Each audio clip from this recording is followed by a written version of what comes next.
1년에 한 2,400만 원 정도? 최저로 잡았을 때 임대를 줬다 그러면 1년에 400만 원 차이가 좀 크죠. 태양광 발전 임대 사업을 하시는 게 맞을지 RPS 발전 사업을 하시는 게 맞을지 자가 소비를 해서 전기세 인하를 받으시는 게 맞을지 오늘 이 영상을 통해서 한번 제대로 설명을 해드리겠습니다.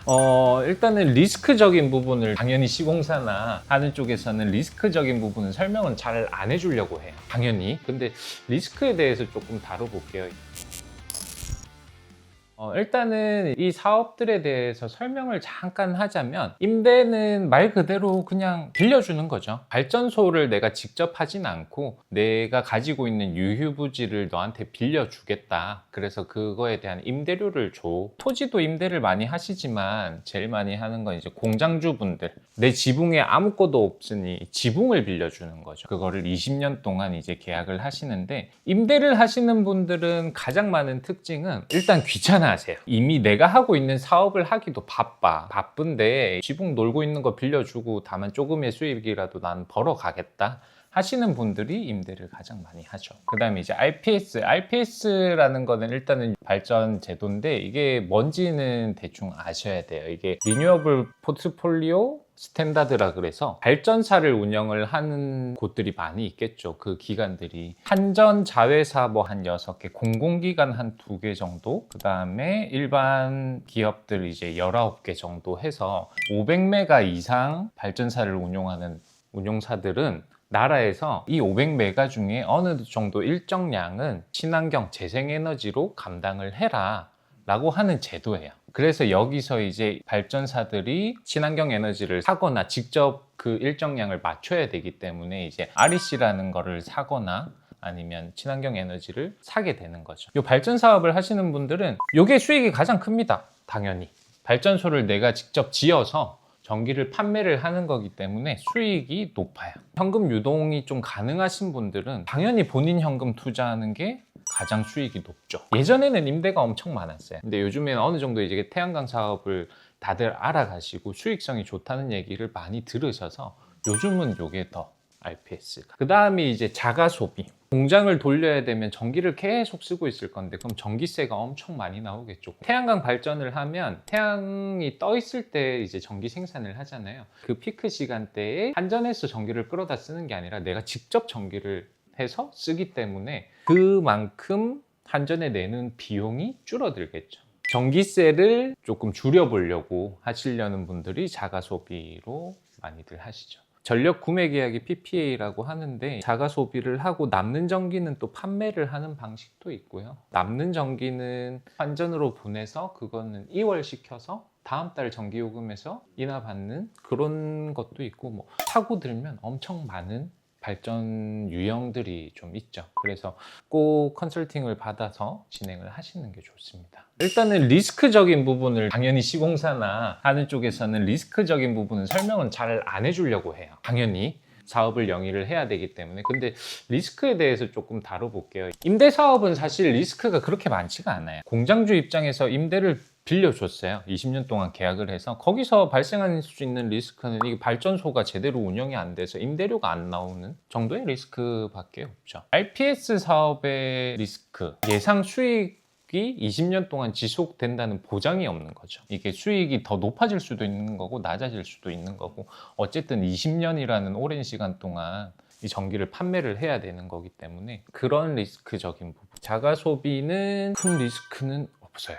발전소를 지어 놓으면 어쨌든 전기 생산이 될 거잖아요. 그 전기를 내가 쓰는 이 산업용 전기요금이 지금 굉장히 많이 비싸졌는데 평균적으로 요즘 산업용 전기가 한 190원 정도까지 올라갔다고 저는 파악을 하고 있거든요. 이제 내 공장에 내가 친환경 태양광을 올려가지고 그 전기를 내가 쓰겠다고 하면 이 태양광이 발전되는 시간에 전기를 생각보다 얼마 안 써요. 만약에 그 한전 고지서를 이제 보시면 알겠지만 얼마 안 쓰고, 난 주로 이제 24시간 제조업 돌아가는 공장들도 있을 거고, 그럼 심야 전기를 내가 주로 많이 쓰고 낮에는 얼마 안 써요. 자가 소비는 소비 패턴을 먼저 아셔야 되고요. 그 양이 내가 충분히 발전소에서 나오는 전기를 다 소모를 할 수가 있다 하시는 분들은 자가 소비하는 게 조금 더 현실성에 맞겠죠. 근데 사실 내가 요 태양광 발전되는 시간에 전기를 그렇게 많이 안 쓴다 하시는 분들은 RPS를 해서 나오는 수익으로 이거를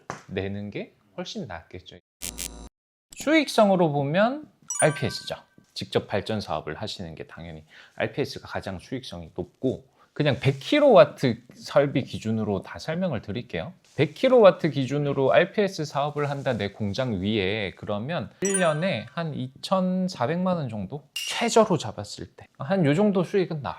임대를 줬다 그러면 이거는 이제 임대 비용에 따라서 좀 틀리겠지만 평균적으로 1kW당 4만 원 정도 합니다. 1kW당. 그러면 1년에 400만 원. 차이가 좀 크죠. 자가소비는 하루에 360kW의 전기를 생산을 합니다. 그럼 요거를 30일 동안 하면 한 1800kW의 전기를 내가 한 달에 생산을 하는데, 요거를 내가 정말 다 소진을 했을 때는 평균 가격이 뭐 190원이라고 잡으면 곱하기 190원만큼 절감을 한 거죠. 그 다음에 산업용 전기가 점점 이 가격이 올라갈수록 수익률이 더 커지겠죠. 근데 오롯이 이거를 다 썼을 때의 가정인 거죠. 견적서에 설치기에 포함된 것과 빠진 것 어떻게 구분하냐? 보통 이제 견적서를 받아보시면 뭐가 빠져 있고 뭐가 들어가 있고 한 거를 말씀을 주시는데, 토지에 대해서 먼저 설명을 드릴게요. 토지는 이제 내가 가지고 있는 땅이 있어요. 그럼 태양광 발전을 하려면 발전을 할 수 있게끔 토목공사가 들어가야 되겠죠. 토목공사 들어가고 뭐 개발비 들어가고, 만약에 이게 뭐 농지였다 근데 발전 사업하는 허가로 바꾼다 그럼 농지 부담금도 들어갈 거고 뭐 추가적으로 들어가는 비용들이 있겠죠. 건물 태양광은 할 수 있는 구조 자체가 지붕 위에 올리는 거기 때문에 이 태양광 발전 시설의 하중을 버틸 수 있냐 없냐가 관건이긴 해요. 무너지면 안 되기 때문에.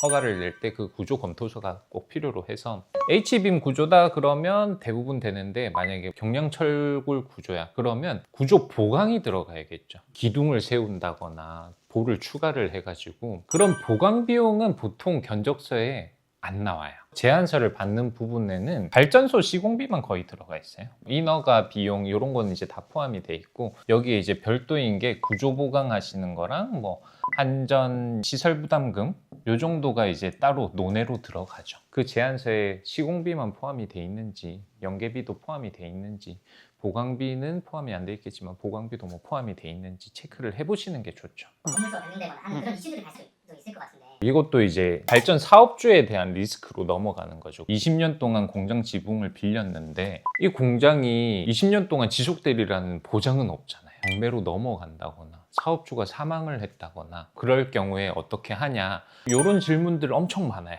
일단 임대차 계약서에 특약사항이라는 걸 다 명시를 해야 됩니다. 이게 태양광 발전소는 동산 개념이에요. 부동산이 아니라 동산 개념이라서 언제든 이동할 수 있는 그런 동산으로 지급을 하고요. 경매가 넘어갔다, 그 공장이 경매가 넘어갔을 경우에는 발전소가 다른 사람의 명의로 되어 있기 때문에 법원에서 그 발전소 주인을 찾아오라고 합니다. 연락을 취하라고. 그 다음에 이제 임대차 계약서에 특약으로 써놓죠. 경매로 넘어갈 시 태양광 발전소는 경매 외로 명시를 해서 경매에 나가게끔 해라 라는 명시가 다 붙어 있습니다. 그래서 실제로 이제 공장 경매를 받아 보시면 태양광 시설 포함돼서 경매를 받으시는 분들도 있을 거고, 거기 밑에 보면 이제 시설 외라고 해서 지붕에 있는 태양광 발전은 경매에 포함이 되지 않는다 라고 이제 보통 명시가 돼 있죠. 그럼 이제 경매를 받으신 분이 들어왔어요. 그럼 발전 사업주 입장에서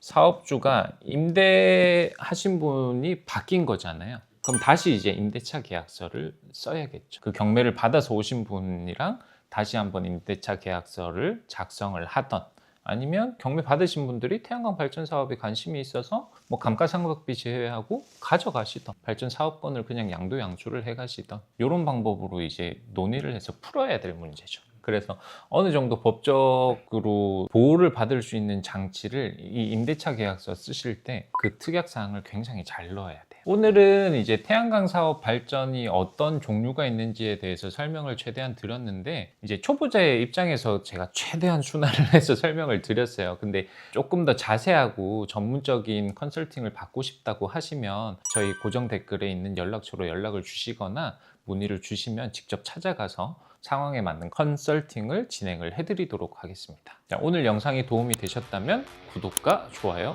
부탁드립니다.